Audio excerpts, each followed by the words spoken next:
Okay, good morning, and thank you for this opportunity. I thought I was speaking on the game and essentials of leadership, but nevertheless, what I have here is, I think, a lot of what you guys have planned to speak during the day. Since we're talking about leadership, what is leadership? So the Oxford Dictionary defines leadership as the state of being a leader. And then it goes on to define a leader as somebody who leads a team, especially the head of state or an organization, and so on and so forth. Very simplistic, don't you agree? The word leadership, can it be drawn down and broken into this single-layered state of being? I personally think not. I think leadership is a multi-layered, multifaceted state of being. It's a skill.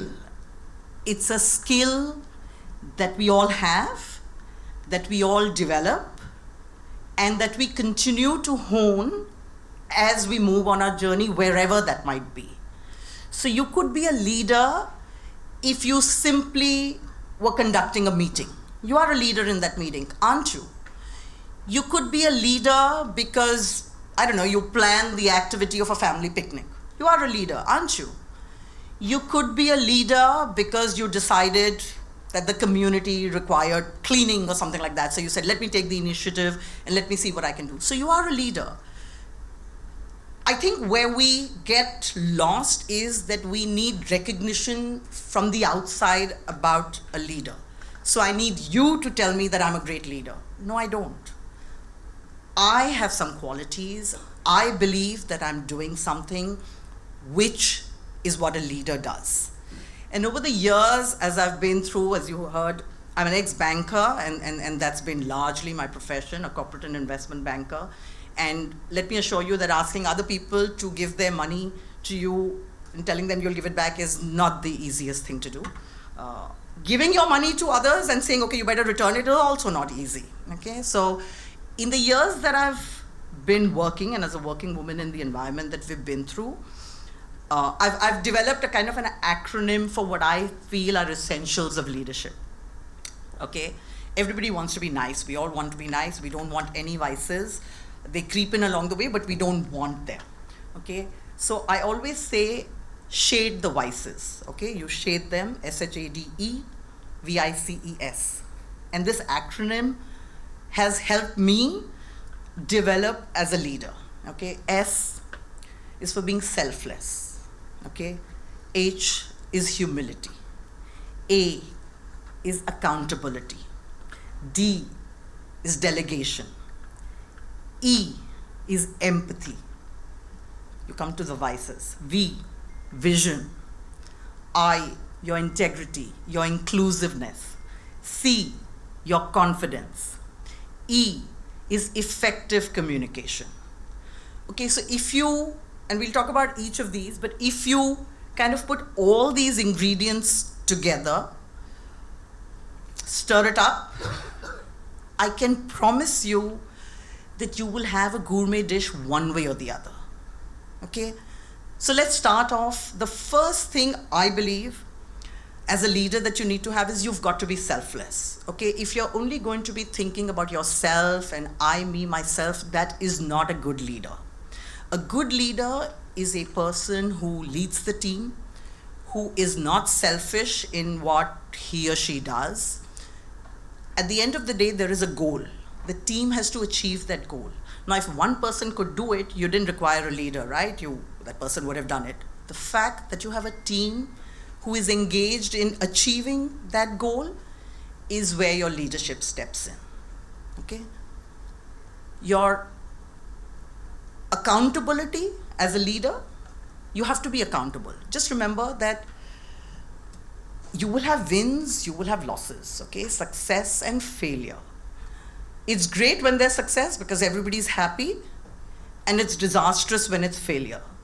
A good leader is going to ensure that the success is given to the team, but the failure is yours. Now, easier said than done because we all want the glory. And it's human nature. Nobody wants the failure, everybody wants the success. But the fact is that as a good leader, you must always have the team in front of you and you at the back, okay?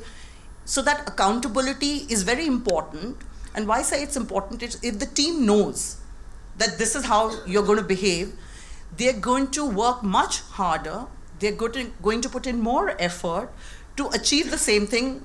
Maybe they'll be better off, maybe it'll be work which is more effective, which is what you want. So as a leader, I think this transparency and accountability is very, very key. Another thing, and I'm sure you all have seen it is delegation. Honestly, you have to learn to let go. You have to delegate. You know there's a goal, you know what is required to be achieved. You have obviously in your mind put together a path of how you think that's going to be achieved. You know that you have people in the team. So this is your building blocks, okay? You have to delegate. You cannot say, I will do everything. You are not the expert of everything, and you needn't be the expert. What you need to be an expert is in trying to make sure all these building blocks come together and they make whatever you intended to make. Okay, it is very important. A micromanager is the last thing you want to be as a leader. That's a very poor quality for leadership. I've had worked with supervisors who've come every day in the morning saying, okay, how much money did you make yesterday? And I'm thinking, okay, it's only been 24 hours. How much money did you expect me to make? For heaven's sake. I mean, you can ask me at the end of the month, maybe that's a reasonable time. One day, I don't even know whether what that customer promised me has come into the bank, right? That's the worst thing you can do, because all that thing was in the morning. I was thinking, oh God, he's going to come and ask me, and I'm like irritated for the next 20 minutes. It doesn't help because you started my day off badly. So you do not ever micromanage. You must always delegate. Of course, you'll have pitfalls in this, right? Because you may delegate and you may not get the desired result, and that's going to happen. Okay, remember that is going to happen. If everything that we did was always a success, I mean, it'll be great, but it'll be boring, right? There's no challenge left. There's nothing, what are you working towards, right? If everything's going to just happen. So I think delegation is a very important aspect of how your leadership skills kind of come about and what the team or the organization or even people around you see and work with. Okay? There are two E's in the whole thing. One is effective communication. If I am not clear in telling you what you've got to do, you're going to do a bad job, regardless of however hard you work and however much time you put in. You say you'll do your best, but if I have not told you what to do, you don't know. It's like a dartboard, lag gaya to lag gaya, nahi laga to nahi laga. That's not going to help anybody, right? Waste of everybody's time, waste of resources. So a leader clearly needs to be very, very effective in the communication. It's communication about the goal. It's communication about how you're going to achieve the goal. See, I might have a different view, you might have a different view. If I'm the leader, I'm trying to say, this is how I think you should do it. Okay, so if I have that clarity, I need to be able to convey it to you. Sure, along the way, a good leader will also listen. So you'll say, no, maybe I can do it like this. I may or may not agree. Okay? It might be my way is the highway. That might be what I'm thinking, but I don't say it. Okay? I will say, I'm very empathetic. Yes, that's a great point. Excellent. But why don't we try it this way? So it is still my way is the highway, but I've said it in a manner which is making you feel that you belong. It is your idea. Now it's very easy for me to stand here and say this. In reality, it's pretty tough because the other person's come up with a good point and you're saying, no, but if I do this, then I'll have to change so much. Okay, why don't we just do it like this? So it's not easy, but it can be done. Okay, so I think effective communication is probably the most important thing that a leader needs to have, because it can all be in your mind. If I cannot translate it to the drawing board, if I cannot tell you what to do, how to do, when to do, I'm not so sure what we're going to achieve at the end of that. Okay? As a leader, I definitely need to have that vision. If I don't have that vision, okay, the task may get done, fine, it'll be a success, you'll get a pat on the back, but I don't think we would have helped either each other or anybody in moving ahead. At the end of the day, you have to have a vision of what we want, whether it's the team, it might be a small task, it could be a project, it might be a deal you're pitching for, it might be where the company wants to be in whatever, I don't know, 1 year, 2 year, 5 years down the line. As a leader, I need to have that vision. I need to ensure that whatever I do today, which will impact something 5 years down the line, and I may not even be there 5 years down the line, but I should have paved the road for that. And that's the vision you need to have. And if I have that vision, I must ensure that you buy into that vision. Because if you don't buy into the vision, you're not going to be happy doing what you're being asked to do. I mean, of course, you'll say, okay, this is my job, I've got to do it, but there's no joy. And if there's no joy, it's just going to be a drag. And if it's going to be a drag, then we are going to be working ineffectively, because it's going to be, oh God, I've got to do it. Okay, not that I want to do it. Big difference, right? Between forced to do something and wanting to do something. And on this path, I think a leader will make you want to aspire to grow, so that you are the one then with the vision, right? You are the one who perhaps wants to get there. Not everybody wants to become a leader, by the way, and there's nothing wrong with that. We each have our own desires and what we want to achieve. But if that's what you're looking at, then I think this is important. Vision is important. I think the next thing, and we all like to say that we're honest in everything that we do, and yes, I'm not making up anything. The reality is, you look around and say, acha, this one is saying this, maybe what I'm saying is too outlandish, okay, maybe I shouldn't say it and stuff like that. Never. You've got to have the integrity. You have got to be honest in what you do, in everything that you do. You might feel like a fish out of water, but you're not. If you're honest, just remember, and you continue to be honest, the probability of you making mistakes is zero. But if you're not honest and you're trying to say, okay, the larger part of the team thinks this is how it should be done, so maybe what I'm thinking is wrong, and therefore let me go by them, then you're befuddling yourself. You're muddling your own thoughts. You are not going to be an effective performer, okay? So you have to be honest in what you do. As a leader, if you see me as being honest, you know I've got your back. You know when I say, look, I'll get this done, you'll get the reward, then you know you'll get it. There is no if in that. But if I'm not honest, and if I say, okay, yeah, maybe, maybe not, then sometimes I deliver, sometimes I don't deliver, your faith in me as the leader is going to diminish. And what is going to happen is you're again going to go back to the drawing board of saying, okay, I've got a job, I've got to do it, this is what I'll do. You'll do your bare minimum. It's not that you won't work, you will, but you may not give it your best. But if you know that the leader has your back, you are going to perform better. At the end of the day, remember, we always come back to the fact that the leader is the one leading. The leader is not doing everything, and that's the whole point. I think a leader needs to recognize you're not here to do everything. You have got people around you. You have to ensure that everybody works together, works effectively, manage that, and ensure that you deliver. If you deliver, that's great. If you don't, which can happen and which happens frequently, you must learn from that and say, okay, obviously I did something which didn't go right. What did I do wrong? Let's learn from our mistakes. And we all spout this. By the way, I also have had, my supervisor spouting this to me, and I said, yeah, but we never learn. You say this when it comes to these meetings, and then that's it. We go back to what we do. But I think it's important. I think it's important that we reflect. And most of us possibly don't do this. It's something which is important and critical. We all recognize it, but I don't know how many of us do that. Raise your hands if you guys reflect on any mistake, however big, small.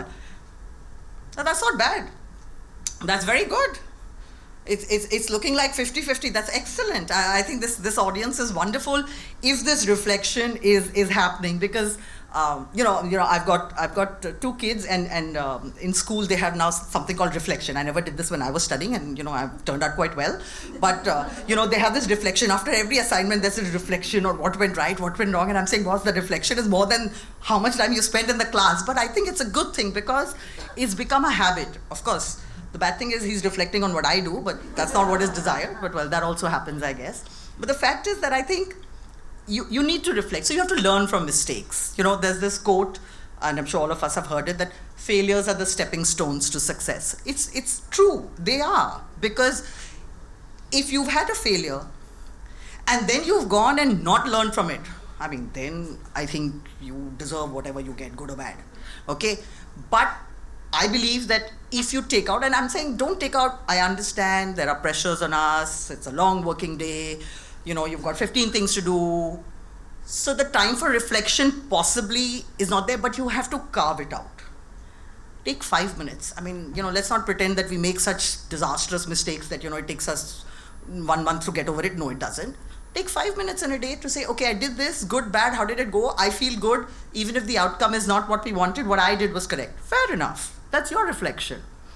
Leader may do A plus B plus C plus D and come back and say, guys, you thought you were at E, but actually we are like at minus E. So, you know, that's a separate aspect altogether. But the fact is, I think it's important that when you're trying to become a good leader, you do reflect and say, what can I do differently the next time round? Yeah? Now, a word that got dropped earlier this today by colleagues was inclusivity. Now, you know, there are a few buzzwords, and, you know, since we are here talking about women leadership and so on and so forth, diversity and inclusion in the last couple of decades are two words which are buzzwords, okay? Every organization has them, and by the way, I was heading diversity and inclusion committee, so, you know, and the reason I was heading them was because I'm a woman, okay? Purely because, you know, it's women at the top, okay? So it's a good thing, and it's a good thing, okay? And I say it's a good thing because I think I was able to do good, right? I was able to rewrite some policy, I was able to make some changes, and for me, that was from my point of view, right? I wasn't exactly thinking, yes, of course, I was thinking from all employees, but I was thinking more of the women employees and less of the male colleagues, which they did share with me when I shared my thoughts with them, saying, what is this? This is all in favor of women. I mean, what is the nonsense? And in a bank, you know, that does hurt, right? Because they're also bringing in the revenue. But the fact is that diversity and inclusion in today's world, I think we say it, maybe we mean it, we definitely have to write policy about it because it's mandatory, it's required. How much do we follow it? Okay, in each of your organizations, I'm sure there are stated things of, okay, you know, so much of the workforce has to be women, and so much of the workforce, you know, this flexibility in working hours, and, you know, a lot of HR policies which are favoring women. Now, I use the word favoring with care out here. That's how it appears, but actually I don't think it's a favor. I think it's something which is required today. And why do I say that it's required? For example, let me share with you, when I was working with HSBC, I said, you know, it's great to say that, you know, women must come up and all that, but there are some things today which unfortunately women do require time. And one thing that stood out, honestly, when we were trying to figure out why we were not getting what we wanted was, a lot of women kind of left the workforce either when they got married or when they had kids.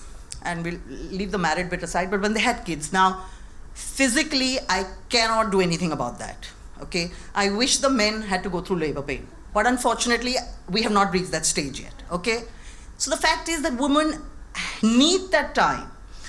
When I have got 2 children, I got 3 months leave for both of them, and yes, I was back at work after 3 months, and I was working till the last day before I went to hospital. But not everybody is in that lucky position, right? We all have our challenges. So to say that, and one of the things that I fought for was that you need to give us 6 months. You need to give that woman 6 months to get back to work, and you've got to hold the job.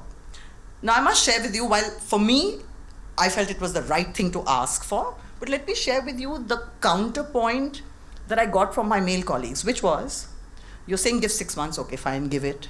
You're saying let that person come back to the workforce at the same position, so no, you know, you've taken 6 months off at the end of the day, okay, but no change in that. Then you're saying, for 6 months I will not have a person in that position, but you're not reducing my targets. Now, honestly, when you put it like that, it does seem like a favor then, because Yes, all that is true. I'm asking you to meet the target. I'm taking away somebody from your workforce for half the year. And I'm saying, boss, she's going to come back and you've got to give her the same job. So you do what you want in those 6 months. That's not fair. If I were to take apart gender, it is possibly not fair if I were to look at it from that point of view. But in my mind, I said, fair enough. I'm willing to give you 6 months. Should any of you require, you want to take 6 months paternity leave, after the 6 months that your wife delivers a kid, you come to me and I will give it to you. And let me see what happens then. Not one of you will want it. The reason not one of you will want it is because you don't think that's needed. But you think it's needed by your wife. So, I hate to say this, and we have some male colleagues who hopefully won't get too upset. But the fact is that unfortunately, while gender parity and, my namesake Pallavi listed a number of things we can do for gender parity, which I think are very important. I've only worked in India, okay? I haven't worked overseas. And I think we are still a male chauvinistic society, however much I may say I'm equal, and I've worked in organizations where gender parity was there. I worked with HSBC where all else being equal, the woman got the job. Okay, the policy was very clear, which is not something that organizations do. So, I'm fortunate to have worked in an institution where it actually said that. But the fact is that we still live in India in a male chauvinistic society, and that's because it's years of that mindset. I'm not saying right or wrong, that's a separate debate altogether. That's what we've seen. There is a change. There is a change in that, okay? Let there be no doubt. And the number of you sitting in this room, all working women, there is a change. I think the change that we want, which would be 50-50, which is what parity means by definition, is some time away. I mean, we like to say very good, we're very empowered, women empowerment. I also say this, very good, we've done a great job. But we are a minority, okay? We are far from that finishing line, which is where gender parity needs to be. Is the pace fast enough for what, say, somebody like me would like, or somebody like you would like? Maybe not. But it's not zero. So we should be thankful for what's happening. I think if you see working women in the workforce over the last 3 decades, which is my span, I think when I began, even in my business school, we were like 10% women. I mean, are we not as intelligent as the guys? No, but the fact is, well, that's how it was, okay? When it came to getting jobs on campus, I was part of the placement committee and I said, boss, everything else being equal, I mean, like, you can't say that, the guys get it better. No, it doesn't work like that. We did not offer any organization which didn't have such kind of thinking to campus. Because we said, boss, if you're coming, we're all equal, which is a fair point. When you go to a business school, I think that's how it works. But the fact is, in 3 decades, I think we've moved ahead for sure. Am I happy with where we moved, personally speaking? No. But come on, we are 1.3 billion people, okay? And to change the mindset of 1.3 billion people is going to take us an awfully long time, okay? I have 2 children, a boy and a girl. And they've both grown up and they're sick and tired of hearing me say this about, you're equal and you've got a sister and a mother and I hope you treat the girls like this and like that. And my son keeps telling me, I don't know why you think we don't think like this. I don't know why you have to keep exhorting. But the thing is, I keep saying, no, I have to keep saying it because, unfortunately, not everybody thinks like this. So if I keep saying it, then it'll be really drilled deep down. And I think that's important because it's very difficult. Look at your grandparents or your great-grandparents, if some of you, they don't think like that, right? The first question I was, so are you going to continue working after marriage? And I'm saying, there's no correlation between the two. Working after marriage, what are we saying? But the fact is, that's what some of these senior citizens kind of said. Again, when I said I'm ready to have kids, okay, so who's going to look after the kid? And I was like, there are 2 of us. 2 of us will look after the kid. It's just not my responsibility. And I may be one of the fortunate ones where, my partner and I have really split down whatever we could 50% down the line. And what he couldn't do and I could do, I gave him enough to do on his own, okay? So, it was really 50%. I have absolutely no complaints in that. But I'm not so sure that the larger part of who we are in India think and behave like that. So it's nice to say women in leadership. It's something that we want. It's something that we need. I agree. I think we are better multitaskers. I think we are more efficient. I think we are able to see things differently. And I'm not saying that, I'm not boasting. I think that's reality. It's honestly, I think it's biology. I don't want to take credit for that as an individual, but I think that's the reality, because we just have got so used to so many balls in the air and keeping them in the air. And I don't think, at least for me, at work, anybody could find fault saying, you didn't complete this. I've done 16-hour days. I've slept in office. I mean, when it's required, you do it, okay? But if it's not required, don't force me to sit out there. I haven't gone out partying, after the networking that we do after hours. I think it's important, but okay, that was my choice. I couldn't do it. I didn't want to do it. I had young kids. I wanted to go home, whatever. So the fact is that I think we do need some of these concessions. So it's a little bit of a dilemma. On one hand, we say gender equality and all that and whatever. And on the other hand, we say needing thoda concessions. So it could be viewed as a dichotomy, but I think it needs to be viewed as saying that you are contributing to a better work environment, to a more efficient work environment. I mean, how many of you sit at office and you get a call from home saying, "Khane ke liye kya banana hai?" I mean, for heaven's sake, I'm saying, "Bhaiya se nahi pooch sakte ho." I mean, like, why do you have to call me? Why am I the first point of call? But the fact is, that's what my helper thinks, right? Didi ko phone kar lo. I might be in the middle of a meeting. How do they care? Aapne bataya nahi kya banana hai. I'm saying, okay, don't make anything. We'll starve tonight. I mean, it's not a big deal. Okay, but the fact is, that's the thinking. There's nothing. I might think this it's wrong, but I don't think, my helper at home thought it was wrong. So it's a mindset issue. I mean, I've educated my helper's daughter, and she's a graduate, and now my helper tells me, okay, now we have to get her married off. And I'm thinking, I have not educated her to get her married off. I've educated her so that she can now work and help you as you grow older. But her thinking is, no, now ab shadi karwani hai. So I'm saying this is the mindset, and it's across men and women, by the way. So let's not pretend that it's just, everybody thinks like that. Some of us may not be thinking like that because we're independent. I mean, let me ask you guys, why are you working? Any hands? I can tell you why I'm working. I'm working because I got educated to be financially independent. I was very clear. I wanted to live life. I wanted to live how I wanted to live my life. Clearly, I needed money for that. And therefore, I was very clear, I needed to be financially independent. Okay? I'm not working because I need to work. I want to work. So how many of you, let me see, how many of you are working because you want to? Great. Anybody who needs to, and that's fair too. See, life is tough, okay? So, I mean, I might be doing social work today because I have the opportunity to do it. It's not that simple because, I do miss getting that credit at the end of the month in my account. So, that hurts at times, I have to say. But, okay, I'm doing it for a different reason altogether. Okay, I can do it because of the stage at where I am.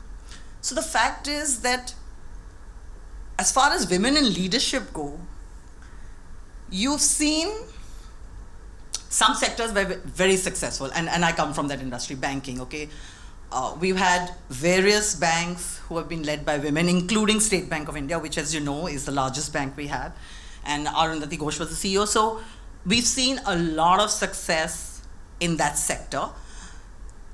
And yes, you'll see a lot of women participating in the workforce, slower, fewer as we go along, but we've had a lot of banks being led by that. We live in India. We've had a woman prime minister. We've had 2 women who are presidents, and our current one is the president is a woman. So it's not as if we have ministers, women ministers. So it's not as if we don't see women on leadership. We do. The question is that enough for us? There are some sectors which are glaringly poor as far as representation of women in the workforce goes, and forget about leadership. I mean, even women in the workforce. Now, I understand somebody will tell me on the shop floor, in an assembly line unit, how can you have women? Why can't you have women? I understand you need physical strength. I understand that back. But come on, in the days of automation, I can definitely put a whole assembly line of women out there. And let me share with you that it's not as if companies don't realize this, they're doing it. For example, the Mahindras, they're doing that. There is a assembly line which is only women. And that's wonderful. That's wonderful It gives them also their self-worth, the self-dignity. Now, whether any of them is going to rise up to become, something on the board, that I cannot say, but it's a challenge. So I understand that in some sectors it's a challenge, and I heard Pallavi mention that even in your exhibition industries, while there is representation, maybe not so much at the senior levels, which is something that then we all collectively must work towards changing. Because what is it that you want in a leader? Okay, you want competency, you want success, you want efficiency. And why should anybody believe that a woman is not capable of this, and as capable, if not more, than men?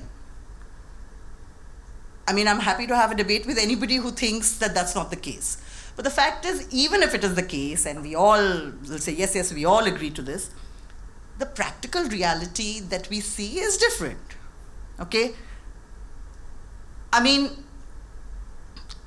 as a woman who's risen to lead, okay, before I go into that, let me tell you, since you said game of leadership, and honestly, I have to say that I may have played the game. It looks like one has been successful, but it's not an easy game to play, okay? And this I say from a point of view of a woman, okay? It's a game, statement of fact. Like any sport, you have wins, you have losses, okay? But it's a game unlike any other sport because there is no boundary. There are no rules and regulations.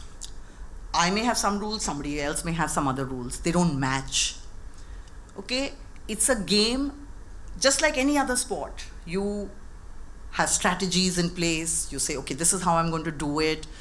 This is the way I'll manage. Okay, if the opponent is going to hit the shot like this, what should I be doing? So it is a game. The game of leadership needs you to think, okay, I am working in a male-dominated area.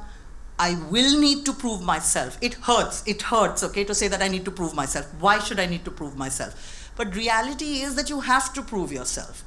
And you have to prove yourself again and again and again. And it can be disheartening. It can be self-defeating at times. But there I must say to you that you must not lose heart, because in the end, you will reach where you wanted to. Okay, you will. Okay, and take it from me, you will reach there. Hard work always pays off. I've had friends who've telling me, you're working too hard, it's not worth it. I didn't work, I'm going to get that promotion. And that's great. Okay, that's great, that's wonderful, happy for them, but that's not who I am or who I want to be. So in this whole leadership, women in leadership or men in leadership, whatever you want to say, you have got to be very clear and honest with yourself of what works for you. Okay, what do you want? If you want to take a shortcut in getting to be the leader, you can. Men, women, whatever, it's not an issue at all. Okay, but if you do it that way, just remember, if you're going to do it, every time you're going to land up taking a shortcut. You are never going to do an honest day's work. Where that is going to take you, you may be happy with that state, okay? But you will always know that you haven't been honest, and that will always irk you. And much as you can push it down, you can say, forget it, who will know, only I know. But remember you, who's the most important person? You. I mean, sure, I want the recognition. I'm very happy standing here, makes me sound very good. She made me sound really good. But honestly, who have I done all that for? It's for myself. It's not for recognition, because the day I start working towards and behaving in a manner of what others want, I've lost the plot. I really have. And I'm sure you've seen that we have enough cases where you will find that people, the moment you lose this tether of saying, I'm wanting to be a better person. I want to be a leader because I want to be a leader. Not because my parents expect me to be, not because my children expect me to be, not because my husband expects me to be. I want it. I want to succeed. And success. So it's okay to say I want to succeed. I think everybody will agree with that statement. But what is success? The success that I think is success is different from the success that you may think is success. Okay? I think success for me currently is giving back to society. let me tell you, my own children think differently. And they're saying, what do you mean you want to give back to society? You have to work. Hello? I mean, the thing is, in their mindset, they've always seen me working, and suddenly I'm saying, no, I'm taking time off to give back to society. It's a complete 360 degrees turnaround, and they don't understand how to deal with it. And by the way, my kids are older. They're not young ones, so they understand. But the fact is, I'm doing it for myself. I want to give that, another 10 years down the line, I may not be able to do it. At least just now I can. Okay, so what is success? Now that is not, you may not think that's success. You're saying, why would you give up? You were CEO, why did you give that up to do this? I mean, it sounds absurd. When I say it, it sounds absurd, but believe me, it's not. Because I believe that that's what I want. Okay, of course, I have the luxury to be able to do it, and it is a luxury. Some of us may not be in that position, but I think it's important that you're honest with yourself. You know what you want. If you don't know what you want, then women in leadership, we can keep having these summits, but as women ourselves, we're not helping our cause. Okay? So if we have to help our cause, honestly, we have to be a little realistic in saying, ask, but let's not get carried away in asking.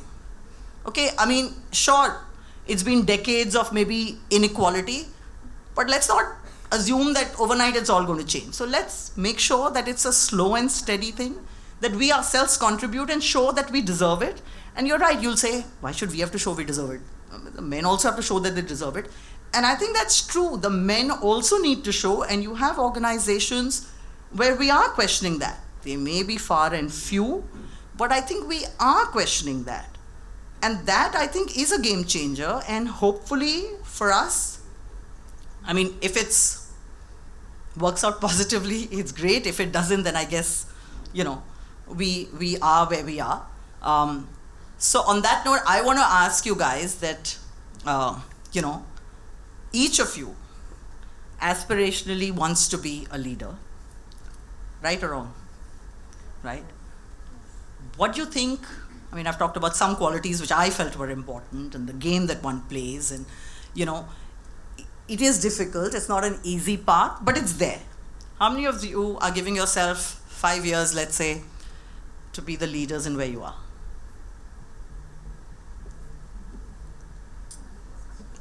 Five years is too far? Oh, so 1 year? That's great, excellent. That's wonderful. So if you feel that you have the opportunities 1 year, 2 year, I think that's wonderful. I wouldn't have been able to say that, honestly.